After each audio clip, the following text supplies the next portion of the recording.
శ్రీ గురుభ్యో నమః. శ్రీ మహాగణాధిపతియే నమః. లక్ష్మీ వెంకటేశాయ నమః. డిసెంబర్ 4 బుధవారం పంచాంగం. శ్రీ క్రోధినామ సంవత్సరం దక్షిణాయనం హిమవంత ఋతు మార్గశీర్ష మాసం శుక్లపక్షం.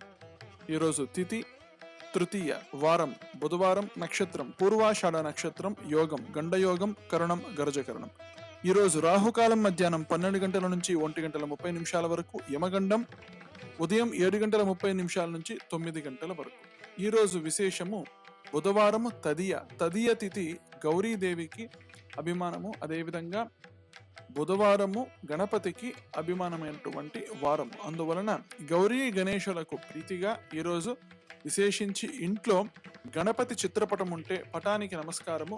అదేవిధంగా గణపతి విగ్రహం మట్టితో అయినా లేదా పంచలోహాలతో అయినా, ఇత్తడితో అయినా, రాగితో అయినా గణపతి విగ్రహం ఉంటే ఆ విగ్రహానికి విశేషించి శక్తి ఉంటే, సమయం ఉంటే షోడశోపచారాల పూజ, లేనితో కనీసము పంచోపచార పూజ చేయడం అనేది చాలా చాలా చాలా విశేషం.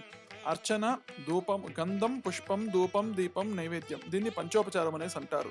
ఇంట్లో ఉన్నటువంటి గణపతి విగ్రహాన్ని మట్టి విగ్రహం అయితే గంధం సమర్పించి, పసుపు కుంకుమ సమర్పించి, పుష్పాలు సమర్పించి, ధూపము అగరవత్తులు సమర్పించి, దీపాలు వెలిగించి, నైవేద్యం యథాశక్తి పాలు, పండు ఏదన్నా నైవేద్యాన్ని సమర్పించి హారతిచ్చి ప్రదక్షిణ నమస్కారాలు చేస్తే పంచోపచార పూజ అని పిలుస్తారు.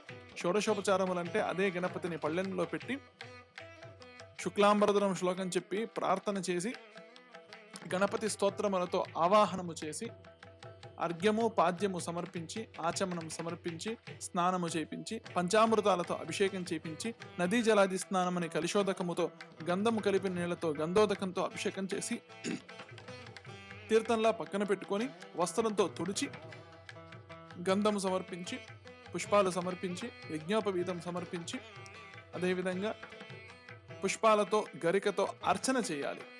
తదనంతరం ధూపము, దీపము, నైవేద్యాలను సమర్పించాలి.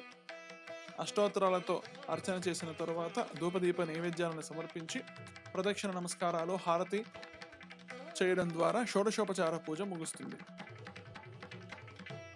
విగ్రహం అనేది మట్టి విగ్రహం అయితే పంచోపచారము ఉత్తమము. అలా కాకుండా పంచలోహాలు, రాగి, ఇత్తడి విగ్రహాలు అయితే షోడశోపచారాములు చేయడం చాలా విశేషం. ఇవి రెండూ కాకుండా జిల్లేడు గణపతి ఉంటుంది.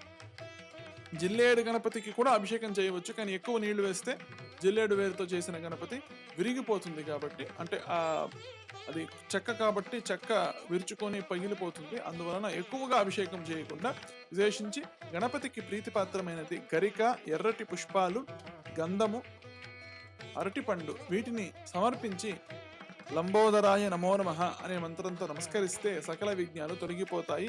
విశేషించి బుధవారము బుద్ధికి ప్రతీక కాబట్టి గణపతి బుద్ధికి ప్రతీక. గణపతి అనుగ్రహంతో మనకు బుద్ధిప్రదంగా ఫలితము కలుగుతుంది. స్వస్తి.